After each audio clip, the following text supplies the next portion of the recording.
বললেন চার আনার দোকান 12 না ভাই। আপনার মেইন সমস্যাটা কি হয়? মানে যারা এলাকার খায় খায় জায়গা পরবর্তী কি টাকা এটা দেয় না, দেয় না? উত্তরতে হয় 50 টাকা উলে বাদ দিয়েছি।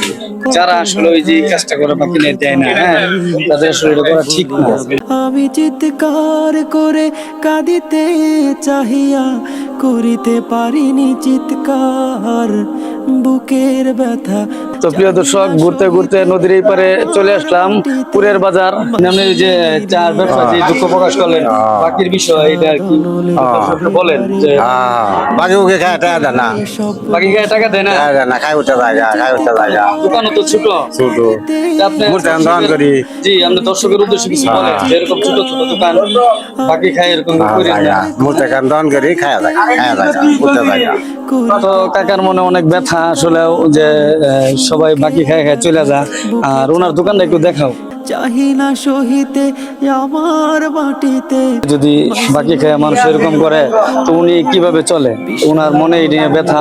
তো যারা 12 নাই ভাই, খায়া যায় উঠটা, খায়া যায় উঠটা। বললেন চার আনার দোকান 12 না ভাই। চিৎকার উনি বলতেছে চার আনার দোকান 12 না বাকি।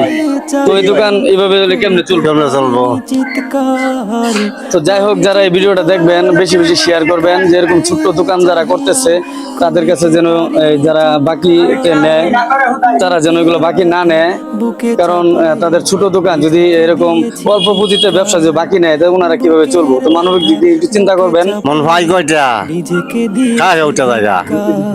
আমি চিৎকার মানে বলে যে চা দেন চলে যায়। আগে কিটা সমঝা হ্যাঁ, না, এটা তো ঠিক। খাই ভাই গেল গা, কিন্তু করার হয় না, বইতে কিন্তু করার হয় না, কি করতাম? আমি চিৎকার উনি বলতে চাইতেছে কিছু করতে পারে না এই বয়সে, এই জন্য এই দোকান নিয়ে বসছে। কারণ ওনার তো আগের মতো শক্তি নাই যে কিছু করবে, এই জন্য আর কি এই দোকানটা নিয়ে বসা। তো বেশি বেশি ভিডিওটা শেয়ার করবেন। দিয়েছি ধন্যবাদ, ভালো থাকবেন, আসসালামু আলাইকুম।